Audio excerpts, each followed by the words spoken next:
Hello, and welcome back to the Deep Dive. Today, we are tackling something that is effectively the operating system of your entire life, whether you actually realize it or not. It really is. It's always running in the background. Right. It explains why, a new car feels like an absolute triumph on Tuesday, but then it's just transportation by Friday. It's the reason a new romance feels electric, and why inevitably that electricity seems to fade into a comfortable but sometimes kind of dull hum. We are talking about the human mind's most double-edged sword, which is our ability to get used to absolutely anything. It is wonderful to be here to unpack this with you. I'm joining you today from Philosophy Hub, the Philosophy Cafe, and my mission is really to help us slow down and look at the actual architecture of our own minds. Because as you just said, this mechanism habituation is both a biological miracle and, honestly, a bit of an existential curse. It really is a curse sometimes. It is. So we are going to explore why life tends to lose its sparkle, and more importantly, how we can use science and philosophy to actually get it back. And to guide us through this, we are looking at a stack of research, but primarily we're diving into the book, Look Again. The Power of Noticing What Was Always There by Tali, Sharot, and Sunstein, along with some really fascinating studies on everything from coin flips to, if you can believe it, Swedish traffic laws. So let's just start with the central mystery here. Why does the brain do this? Why does the amazing become invisible to us? Well, it is called habituation, and at its very core, it is a survival mechanism. I mean, imagine if you never got used to the feeling of your socks on your feet. That sounds exhausting. It would be unbearable. Or the hum of the refrigerator, or the smell of your own home.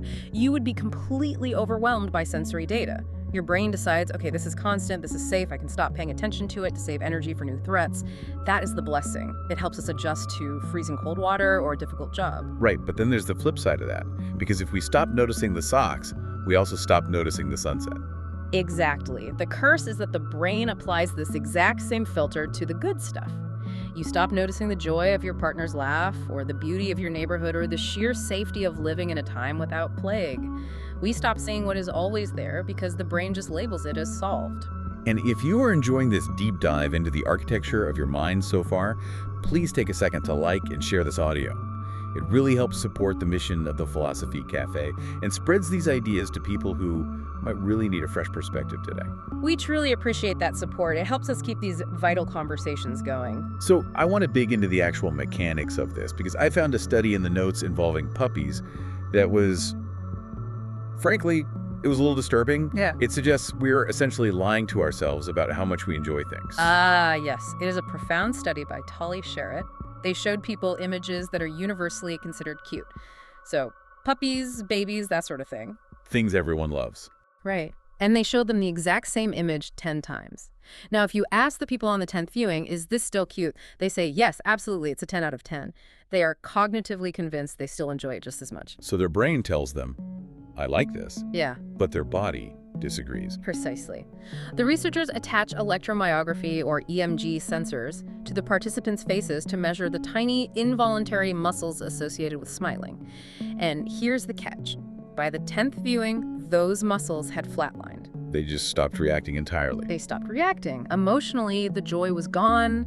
The physiology of boredom had set in, even though intellectually the person insisted the joy was still there. That is what scares me a little bit. If we apply that to real life, say a marriage or a career, it means we might think we are happy with our routine, but our body is actually checked out. We're basically running a PR campaign that contradicts our nervous system. That is the ultimate danger. It is the physiology of boredom. And this pattern doesn't just happen in minutes in a lab, it plays out over a lifetime.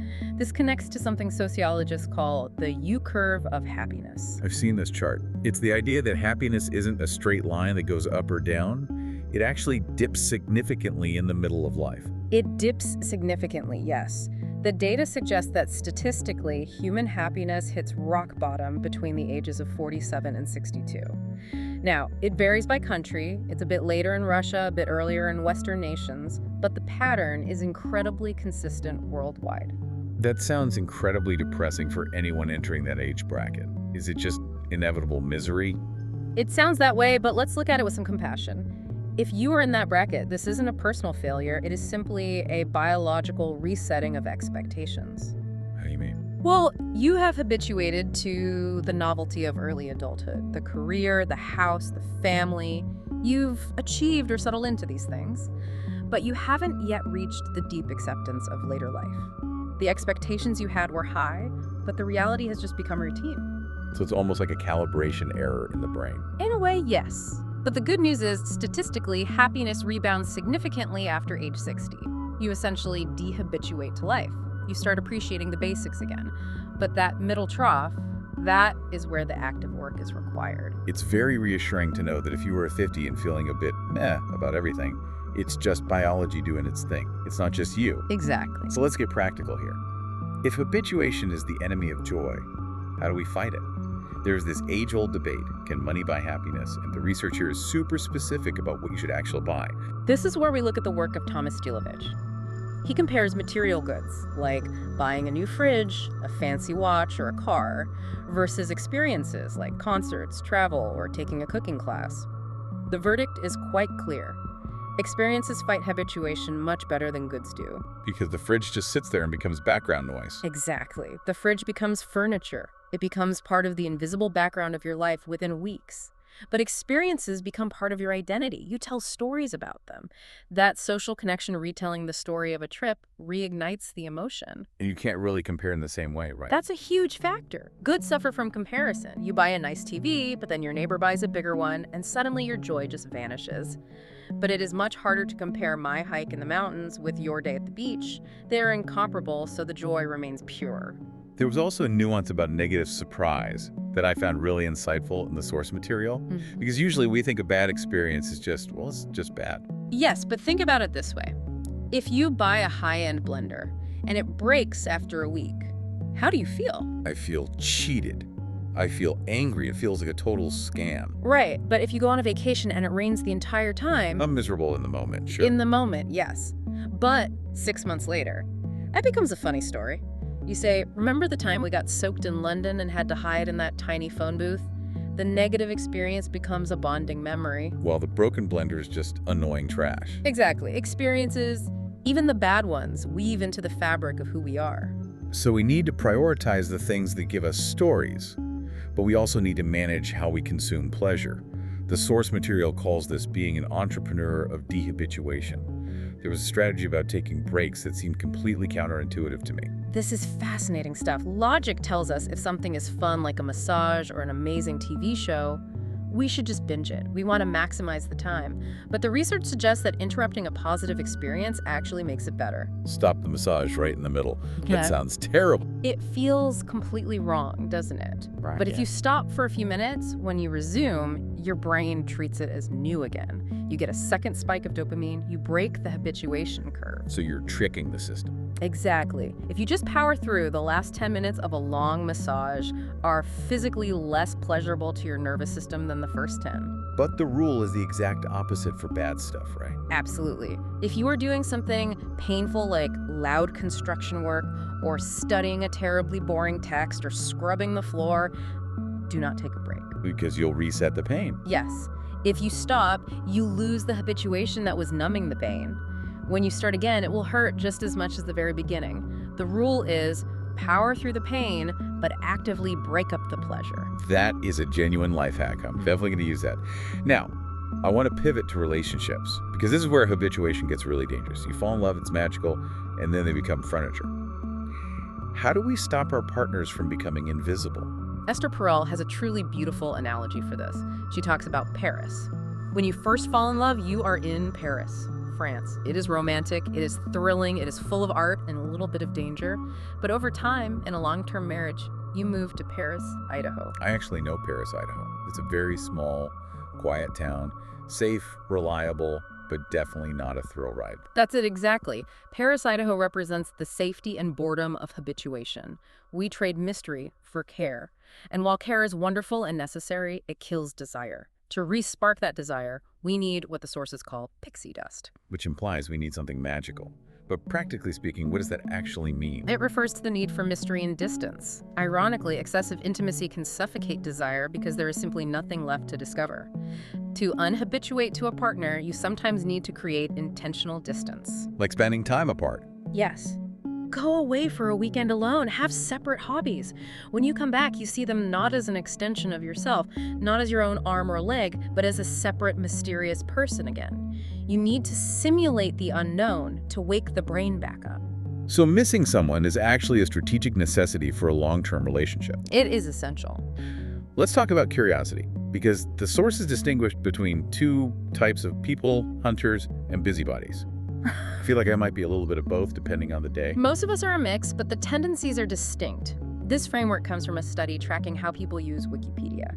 The hunters are people who find a topic, say Jewish history, and they dive vertically. They read every single link related to that one thing. They are deep divers seeking mastery. And the busybodies are the ones who start on quantum physics and somehow end up reading about a specific elementary school in London. Exactly. They are horizontal explorers. They jump loosely across entirely unrelated topics. Now, the research suggests busybodies habituate faster, they get bored much more easily, but they also explore a much wider map of the world. Is one better than the other? Neither is inherently better. But knowing which one you are helps you understand why you might suddenly get bored with a job or a hobby. It's just your cognitive style of managing habituation. Speaking of boredom, there was a hack mentioned for keeping happiness from fading, and it involved generosity. Why does giving money away work better than spending it on yourself? This is called the giving hack. Researchers gave participants $5 a day for 5 days. One group had to spend it on themselves, buy a coffee, a pastry, something small. The other group had to spend it on someone else. Okay. By day 5, the happiness of the people spending on themselves had dropped significantly. They got used to the daily coffee. It was just a coffee. The novelty wore off. But what are the givers? Their happiness was just as high on day 5 as it was on day 1. We apparently do not habituate to the warm glow of giving. It is a social act, and social acts are always dynamic and unpredictable. So if you want sustainable joy, buy your friend a coffee instead of yourself. I love that idea. It's a completely sustainable happiness loop. Now, we've talked about how we get used to the good stuff, pleasure, romance, coffee. But I'm wondering if this mechanism works the exact same way with the bad stuff. Do we habituate to fear or misery in the same way? We absolutely do, and that is where the status quo bias comes in. We get used to our current situation, even if it is completely subpar. We prefer the devil we know. There was a wild study by Stephen Levitt, the Freakonomics author, regarding major life decisions that illustrates this perfectly. This was the coin flip study, right? Yes. He set up a website for people who were agonizing over a massive decision. Should I quit my job? Should I get a divorce? Should I propose? These were people who were truly deeply stuck. If they couldn't decide, the website flipped a digital coin for them. Heads, you make the change. Tails, you stay the same. And people actually listened to a random digital coin for a divorce. Surprisingly, yes. About 25% more people acted when the coin told them to compared to a control group. But here is the profound part. Months later, the people who were told to make the change, the ones who actually quit or divorced or moved, were significantly happier than the ones who were told to stay. There's a very bold takeaway. It implies we're usually waiting way too long to make a move. It implies that we have a massive, paralyzing bias toward the status quo. We are so afraid of the unknown that we stay in unhappy situations just out of pure habit.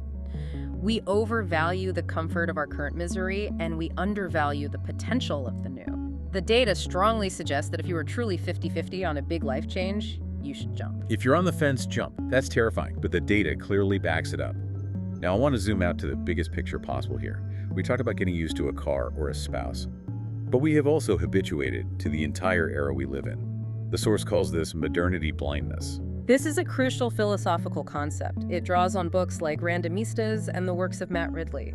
We focus intensely on modern problems: inflation, social media anxiety, political polarization, which are all very real and valid, but we have completely habituated to the absence of physical agony. We just don't notice what isn't there anymore. Exactly.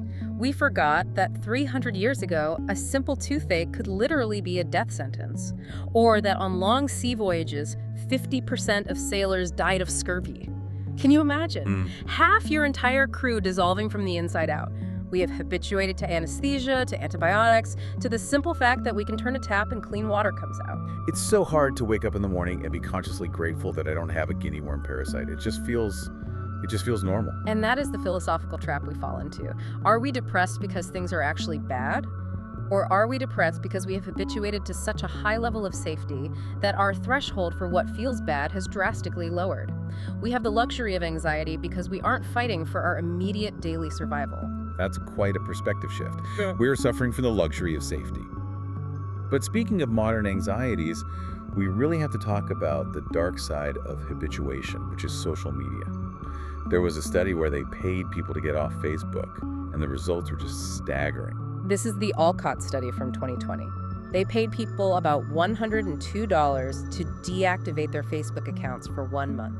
The participants reported an increase in well-being and happiness equivalent to getting a $30,000 a year raise. That is a massive amount of psychological relief for just deleting one app on your phone. It is profound. It also significantly reduced their political polarization.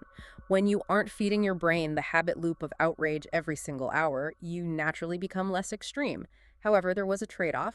They also became much less informed about current news. So you are happier and nicer to your neighbors, but perhaps a bit more ignorant of the daily news cycle. Ignorance is bliss, statistically speaking, in this case. But habituation also affects our ethics, right? The slippery slope isn't just a metaphor we use. It's a measurable biological reality. It is. We literally get used to lying. There was a study showing that if you increase the reward for cheating gradually, say, start with pennies, then move to dollars, people cheat much more than if you suddenly offer a huge reward for one big lie. Because the big lie feels like a shock to the system. Yes. A big jump triggers your ethical alarm bells, your amygdala fires. You think, I'm doing something wrong. Right. But a small incremental jump, you habituate to the dishonesty. Like a frog in boiling water. Exactly. This explains major frauds like Elizabeth Holmes or the Spanish mayor's study, where politicians who lied about coin flips to get small rewards were also the ones winning elections. We habituate to our own bad behavior until we don't even recognize it as bad anymore. We justify it as normal. That is truly frightening. We can become villains in our own stories without even noticing the transition. Sometimes it seems like we need a massive shock to the system to reset that safety and attention. Which brings me to the story you mentioned in the notes about traffic in Sweden. I couldn't believe this one. This is perhaps my absolute favorite example of the danger of comfort. Picture it, Sweden, 1967. The government announces that on a specific morning at 5 a.m., the entire country will switch from driving on the left side of the road to the right side. That sounds like a recipe for absolute disaster. Yeah. Just overnight switch sides. Everyone thought so. The experts predicted gridlock, chaos, blood on the streets. Can you imagine the tension? Driving your car that morning, knowing every single driving instinct you have built up over years is completely wrong. I'd be gripping the steering wheel so hard my knuckles would turn white. I'd be terrified. And that is exactly what happened. But here's the miracle. In the months following the switch, traffic accidents actually decreased. Fatalities went down significantly. Just because everyone was terrified. Because the habit was completely broken. No one was driving on autopilot anymore. Everyone was hyper-present, paying 100% attention to every single other car on the road. The perceived danger made them incredibly safe. But once they habituated to the new side, once they got comfortable again, the accident rates returned right back to normal. It shows that comfort is very often more dangerous than novelty. That is such a powerful metaphor for life. We are safest, or perhaps most alive, when we are a little bit uncomfortable. So we need to constantly disrupt ourselves to see the truth of our environment. Which leads us to a fascinating solution proposed in the source material regarding social media. We currently have a like button, but the authors propose a trust button. This is a brilliant proposal to break the habit of mindless misinformation. Right now on social media, we click for two entirely different reasons. We click it because this is true, or we click it because I enjoy this. We conflate popularity with truth. Precisely. And the brain habituates to seeing highly liked things as established facts. But would people actually use a trust button correctly? Or would they just click trust on things they already agree with? That is the risk, of course. Confirmation bias is incredibly strong, but the idea is to force a cognitive pause. If you have to actively choose between I like this and I trust this, you have to think for a split second. Do I actually trust this source? That micropause breaks the habit loop of mindless scrolling. It inserts a tiny bit of friction, which is exactly what the brain needs to wake up. Friction is the antidote to autopilot. Speaking of friction, I need the creativity hack before we wrap up today, because you said earlier that just standing up can literally make you more creative. It sounds almost too simple to be true, I know. But a study by Hamad Agakhani found that creativity boosts significantly when you simply change your physical state. So if you are sitting, stand up and walk around. If you are walking, sit down. So it's not the walking itself that does it, it's just the change. Exactly, it's the transition. The cognitive boost lasts for about 6 minutes after the change. You are physically breaking the habit of your posture, and your brain responds by breaking the habit of your thoughts. It's a literal physical reset button. So if I'm stuck on a hard problem at work, I shouldn't just go for a long hour-long walk. I should stand up, think for 6 minutes, then maybe sit down again. Precisely. Keep the brain guessing. Don't let it settle into a postural habit. That is something everyone listening can try right now. Okay, we have covered a massive amount of ground today. Puppies, Paris, Idaho, coin flips, and Swedish traffic laws. If you had to synthesize all of this into a final takeaway for our listeners, someone who feels like their life has become a bit of a blur, what is the core message? The overarching takeaway is that we must actively fight our brain's natural tendency to turn our lives into background noise. The default mode of the human mind is to make things invisible to save energy.